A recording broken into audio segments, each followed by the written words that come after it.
Hey, what's going on, everybody? Welcome back to the channel. In this video, I'm looking at the MLB Prizepicks plays for Thursday. We have a lot of teams squaring off early today. Lots of games between 12 and like 3 o'clock on the East Coast. So it will be a afternoon filled with baseball. It will be a morning filled with some golf. So it should be a fun one today. Let's go ahead and get into it. As always, if you enjoy the videos, appreciate it for the like button. Subscribe if you haven't already. Yesterday went 2-2. I really thought it would have been 3-1 or better. I mean, by the end of a couple hours after the video, Clevenger got bumped up a whole strikeout. He was at 3.5, got bumped up to 4.5. They bumped up Lauer. Zach Wheeler did get bumped up to 7, then he got bumped back down to 6.5. But Wheeler and Lauer hit. Clevenger missed by 1 strikeout. He got pulled at 3, which he's got us 80 pitches, which was more than I expected. Just couldn't put away any batters, and was getting a bit squeezed with the strike zone too, but the umpire wasn't giving him any close calls. And then Giolito just got beat up once again, and just once back-to-back struggles for Giolito. Hopefully he comes back and bounces back next game. But let's go ahead and look at today's. Going to go ahead and give you guys a couple of batter props today, which there's a couple that look really appealing, and we don't have a ton of great pitching options today with a lot of confidence, besides some of the guys in Oakland, which I do like. But the first prop I'm going to put in here is going to be the sensation that they just called up from the Pittsburgh Pirates, ONeil Cruz. His total bases is at 0.5. This definitely looks like a mistake here. This kid is an absolute monster with everything that he does. He gives you absolutely great speed. He can beat out some infield hits. So far, he has 3 hits in his first 3 games, with 2 coming in on his debut. Then he had 1 2 days ago. Didn't have any hits last night, but he did give you a run and an RBI. But that's not going to help you with the over bases on Prizepicks, but it will help you with the speed that he gets, so you can maybe beat out an infield single.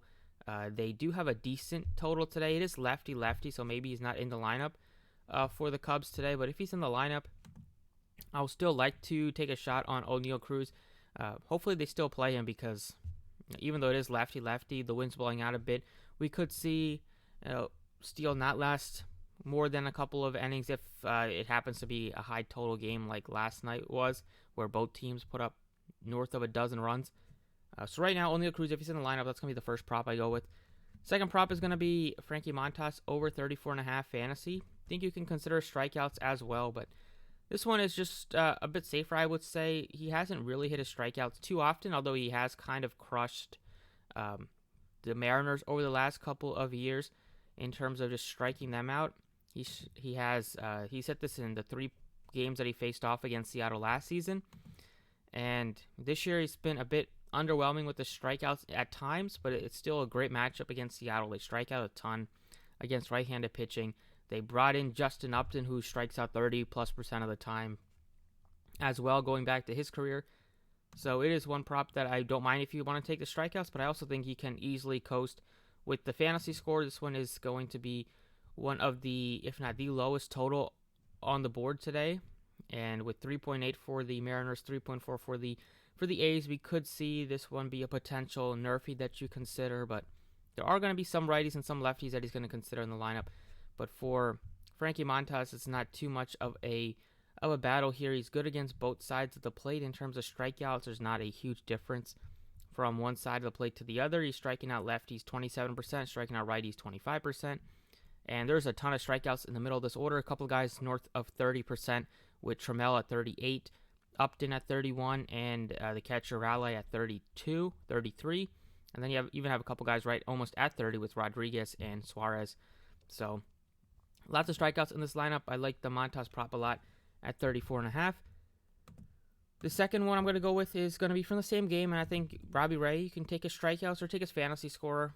I'm taking his strikeouts because the fantasy score is somewhat high at 38.5. You're probably going to need him to win the game maybe, or just have a really good strikeout game. So I feel like if I take his strikeouts, even if they don't get the win, he could still get you close to that fantasy score. Robby Ray's also had success against this Oakland team with the strikeouts. He had 10 Ks against them earlier this year. And there are going to be a lot of Ks in this lineup as well, even though there are a lot of righties. But Robby Ray in this ballpark should not have much issue in some of those fly balls turning into home runs like he does in a lot of other parks.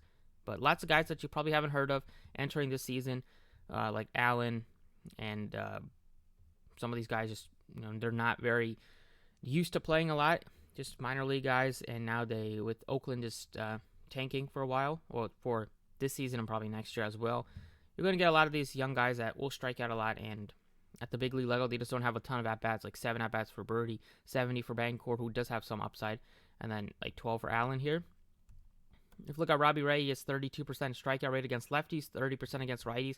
We'll face off against a bunch of righties, but not too worried about it. I still think he's going to be able to get you 7 strikeouts. It is pretty favored on the sports books here. The over is favored for Robby Ray with the strikeouts. If you look at it's minus 145 to hit for Robby Ray, 6.5 strikeouts. He's this year and last year, he's had 10, 10, and 9 Ks against the Oakland team, and last year they were a lot more dangerous. So hopefully Robby Ray is able to come through for us and get us 7 strikeouts. And then the last batter prop we'll give you guys is going to be Tim Anderson. You can take his fantasy or take his hits and walks, but I'm taking his hits and walks. He bats leadoff for the White Sox. He's back after missing some time, and we know the upside that he gives you on a daily basis. Batting leadoff, getting those 5 at-bats most likely every single game. He's batting over 350 on the season. He doesn't walk a ton. He can get you a couple walks here and there, but really he's going to be looking to make contact and going up against Dean Kramer, who has pitched well this year, but he's it's only been a couple starts for him. Matter of time before teams start to figure him out once again. The xFIP is still very high this year and last year. If we look at just this season, xFIP is still pretty high at 4.88.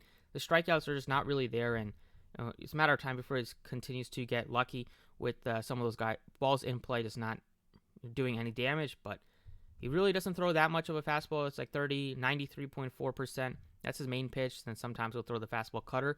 In terms of the fastball, Anderson hits that pretty well, 68% hard hit rate against that. If you look at the cutter, he mashes that one as well, 2.227 ISO with a 62% there. So Tim Anderson is the 4th prop I'm going to go with. Not going to really, I'm trying to keep it simple with just Cruz at 0.5 bases. That one I just like, even though it might be lefty-lefty.